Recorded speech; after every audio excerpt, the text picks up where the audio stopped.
Drop.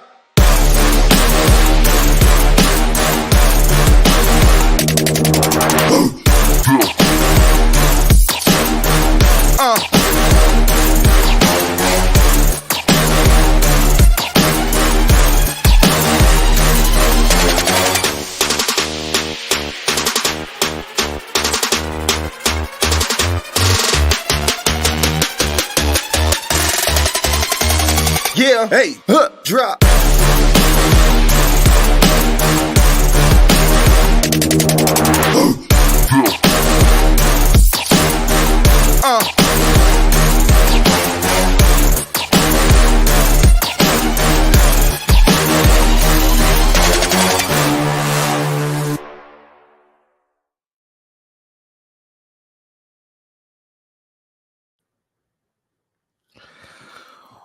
Welcome to another episode of The Audible. I am your host, God of Dots. Hope everybody's had a good day. Hope everybody's had a good week. Hope you have made it safely to another Friday.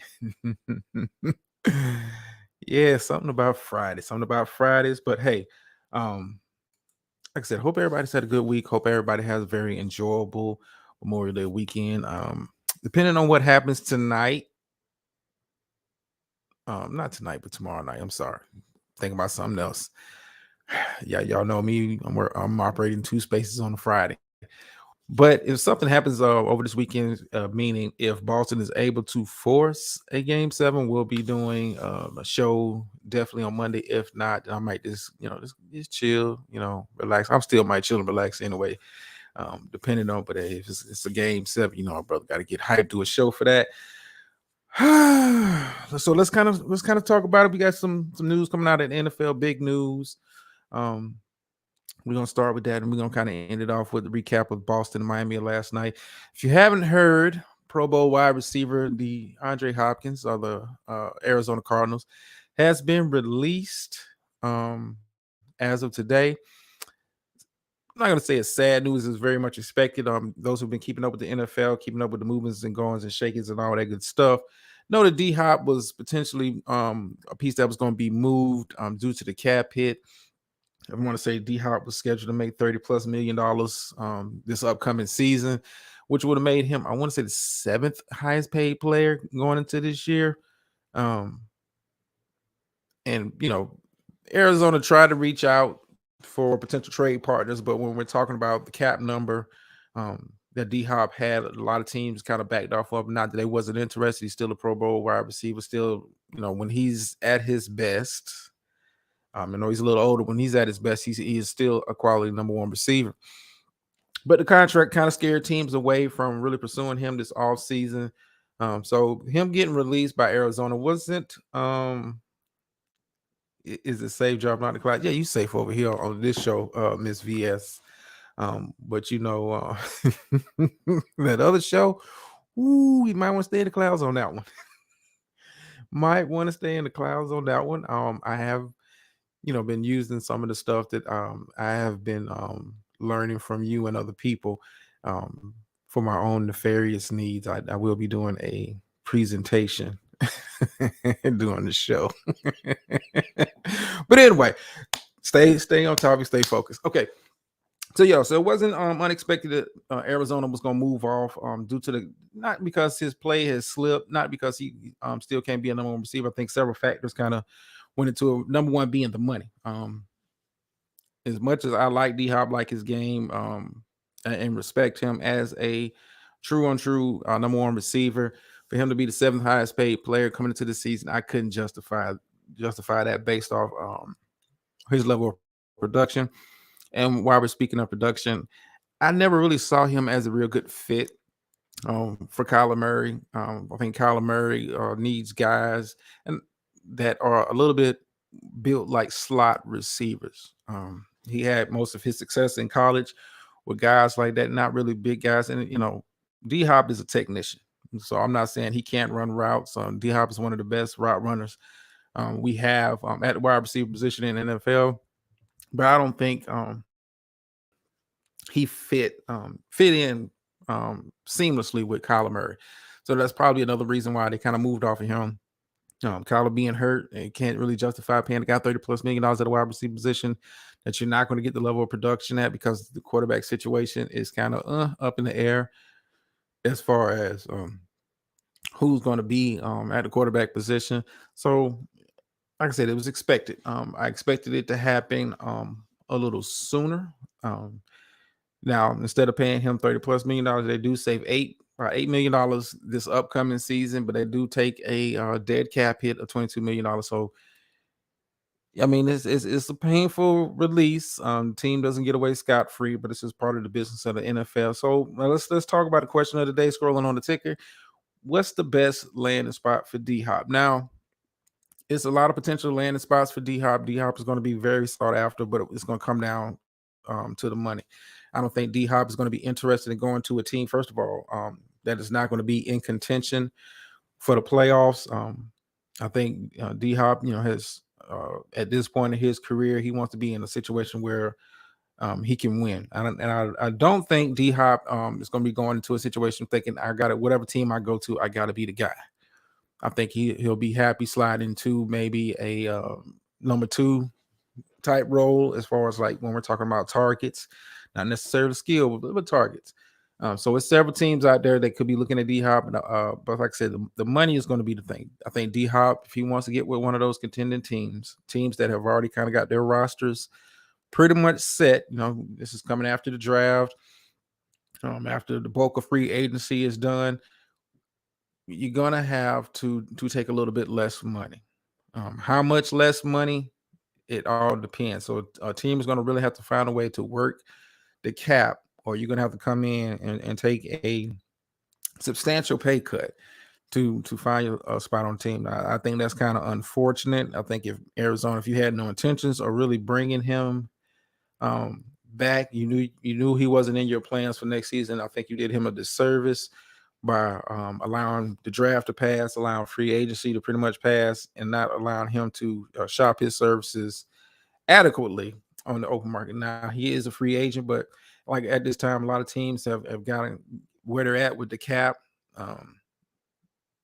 So instead of really trying to clear out space when they could have, if they thought D Hop was actually on the market as a free agent, he's not afforded that chance. So that kind of leaves us. Who will be the best landing spot for D Hop? Hold on for a second. Oh, that water tastes good. So I mean, several teams that kind of come to mind, teams that are quarterback needy, not quarterback needy, but wide receiver needy, excuse me. And some of them make sense, some of them don't.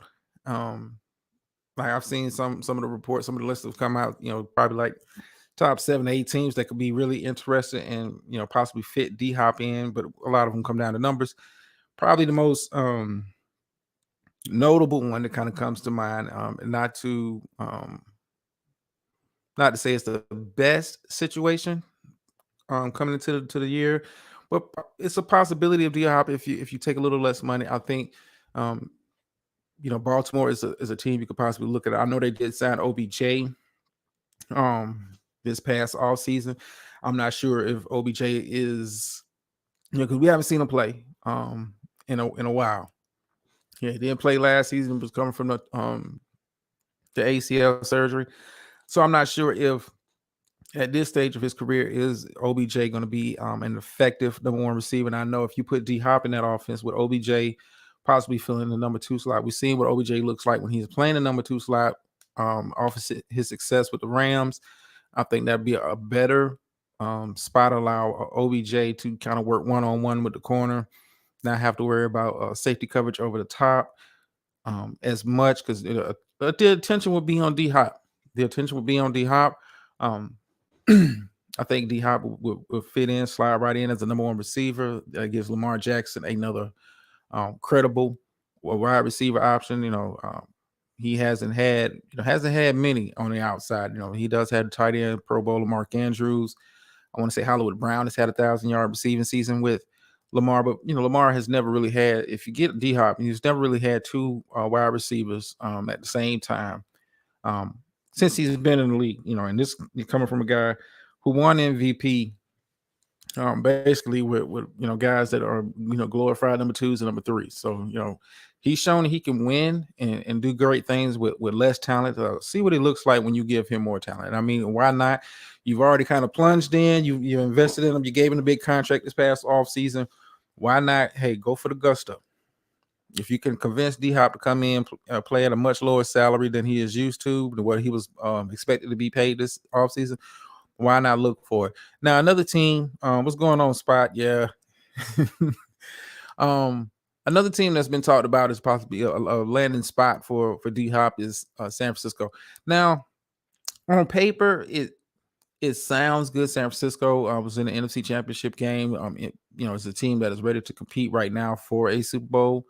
Um, has everything that you could ask for. It wouldn't be, I think it'd be a good situation for D Hop. Wouldn't be asked to be, a ball dominant wide receiver target out there. I mean, they do have Debo Samuel out there. You do have Christian McCaffrey as a wide receiver option out of the backfield. You do have George Kittle at tight end. So I don't think the pressure will be too much focused on shutting down D Hop. Here's the problem. I see with him going to San Francisco. The quarterback situation is kind of unsettled. I mean, you do have right now a projected starting wide receiver, not wide receiver, excuse me, quarterback. I'm all over the place tonight. Starting quarterback is Trey Lance. Problem with that, we really haven't seen Trey Lance on the field. It's not much tape that we can break down, so we don't know how he is as far as reading his progressions and that kind of stuff. You do have Brock Purdy, who led the team into the playoffs last year. Was a suitable enough quarterback. Wasn't asked to do too much. Just don't turn over the ball. You know, and kind of keep us in rhythm. Wasn't asked to make too many big plays, but I don't know what it's going to look like for him come second season. Typically rookie quarterbacks who have success their rookie year, they tend to have like a sophomore slump. Teams have now got game footage on them, are able to game plan for them a lot better, know their strengths and weaknesses. You don't have that element of surprise anymore. Like I said, typically with rookie quarterbacks who are very successful, and Brock Purdy was very successful as far as like wins and losses. Um, Teams kind of get a read on you, and you're going to have to adjust. What that looks like for Brock Purdy, I don't know. I mean, it's good to see. He looked down the stretch. I'm not forgetting you. You were Mr. Irrelevant. You were the last pick in the draft, and you're coming off an injury. So we're going to see what that looks like. But I don't know. Like I said, I don't know if San Francisco probably be the best spot. I mean, if they had quarterbacks healthy, and we kind of knew who was going to be starting quarterback going into next season, D Hop, would have been a better option. But with the quarterback situation kind of unsettled, I don't know if I'm D Hop, I want to go there. Not to say that the team is bad, but I still want to get some catches. I don't need 100, but I need some catches. Another team that is kind of been talked about, and I'm kind of pissed off at this, that they're even in the conversation of possibly being in the running for D Hop, is the Philadelphia Eagles. And I know Eagles fans are loving that. They're counting like, hey, we're stocking up. We're reloading. We're getting ready for another run to a Super Bowl. It's been talks. Like I said, it comes down to cap. It comes down to cap. Is D Hop going to take less money to go to Philadelphia? Now, I think Philadelphia is a much better situation overall, is where the team is at than San Francisco. One, because the quarterback is established. The quarterback is Jalen Hurts, and barring an injury, Jalen Hurts will, I think, will have another productive season at quarterback. Suitable enough. But it won't be no pressure on D Hop. I think D Hop can really slide into a number 2, possibly number 3 position in the Philadelphia offense. I could see it happening. D Hop, hey, this is a team that's ready to go to the Super Bowl. Why not get on board with what they got going on? And let's kind of keep it like that. Give me a sec, y'all.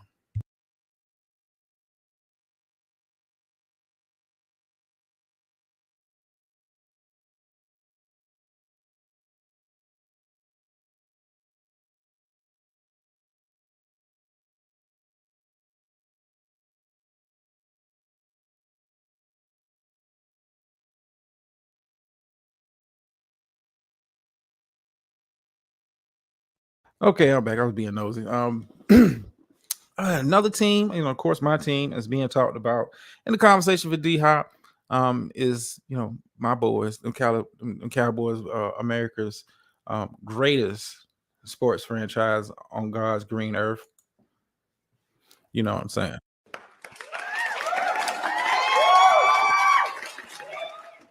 Now, there's been talks to them possibly being a D Hop conversation. I know D Hop during the off season had made kind of like subtle overtures using social media um, to Jerry Jones, like, "Hey, come get me. I'm ready. I want to be a Cowboy." He is a Cowboys fan at heart.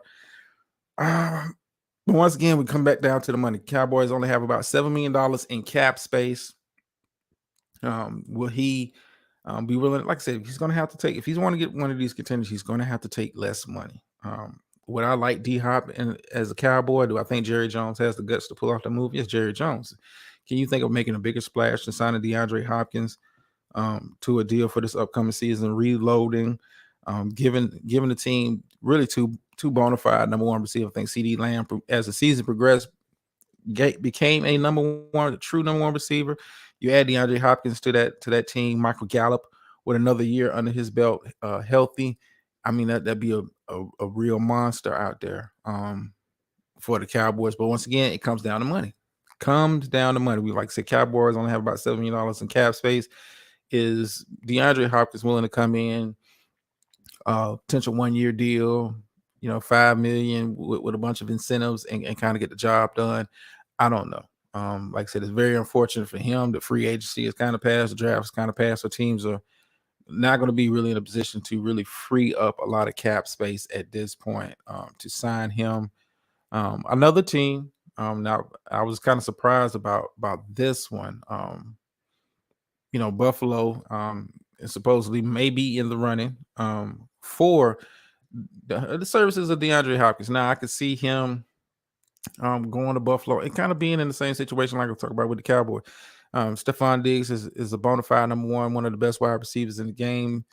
Gabe Davis shown himself to be a very good number two receiver. DeAndre Hopkins can possibly slide in, play a lot of slot. He is a technician as far as route running. It's not really a beat you over the top wide receiver. I can see him going to Buffalo, being very successful with Josh Allen at quarterback. But once again, it comes down to money. I think any decision that DeAndre Hopkins make, he's going to really have to kind of look at his finances and figure out, is this going to be the best look for me going forward? And as we speak of going forward, want to get into last night's game. Boston once again takes one. Finally won a home game in this series. And beat the Heat last night. And be honest with you, they did what I thought they was going to do. What they needed to do was come out, jump out on the boys, kind of take them out of the game. Early game was never really close. I know the final score makes it look like it may have been competitive. Nah, it wasn't. Probably the most competitive quarter was first quarter, and I think Boston was up by like 12. At that point, a lot of the game, Boston was up 20 plus. It was never really close, never really competitive. Jason Tatum was like I said, he had to be aggressive, and I'm not talking about aggressive as far as shooting the ball, being aggressive as far as like attacking the paint. I want to say he had like 11, 12 assists last night. So he was being aggressive, attacking the paint. Guys collapsing down on him. He was able to kick it out. Marcus Smart had a lot of open shots. Derek White was able to hit a lot of open shots. Jaylen Brown was aggressive with taking it to the hole. Just one selling it for the jump shot. Not to say the Boston can't shoot it, but they're a much more dangerous offensive team when they're able to put the ball on the floor and really put pressure on a defense. When you shooting jump shots, you become a jump shot shooting team. You kind of at times you kind of bail out the defense. Got to bail out the defense. Now, I was kind of worried when Boston won down in Miami. I said, "Oh, okay, we got us potentially a series. If Boston comes out and steps on these boys' neck and win game 5, you're talking 3-2. Miami, this could be your final home game of the season. You haven't played particularly well the last two games. Really, you haven't played particularly well, especially on the defensive end. Boston's been able to kind of get what they want. Um, Especially with Boston being able to attack the paint. Bam, it's not really a deterrent when it comes to attacking the paint because Bam and I want to say Jason Tatum are damn near the same height. So it's not like you going up in there against a 7 foot like a Gobert or Embiid. So um, Miami, you in trouble. Miami, in my opinion, you are in trouble if you do not come out with the same kind of mindset that Boston came out with the last 2 games, as far as like being aggressive, put these boys away early, um, put your foot on the gas and stay on the gas. You in for a long, long, long night. You in for a long night, and I wouldn't be surprised tomorrow night if you allow Boston to kind of come out and make it competitive in the first quarter. I mean, we might be looking at Game 7. We might be looking at Game 7 Monday night, Memorial Day. Oh boy, boy, boy, boy, boy! The pressure. I mean, right now the pressure is all on Miami. I don't think Boston has any pressure.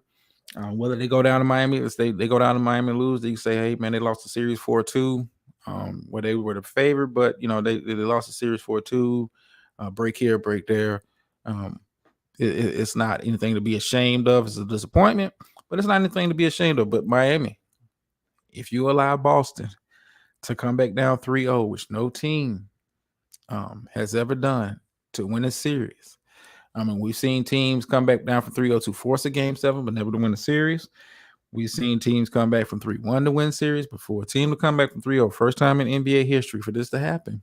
I mean, like I said, if I'm Pat Riley, I'm looking to make some kind of changes to the roster. I don't think Spoelstra's in any trouble, but I may be looking at actually trying to spend some money this off season and possibly sending out some feelers, see what the Kyrie market is looking like. I think Boston, not Boston, excuse me, I think Miami needs to really invest in another guy that can kind of get his own shot.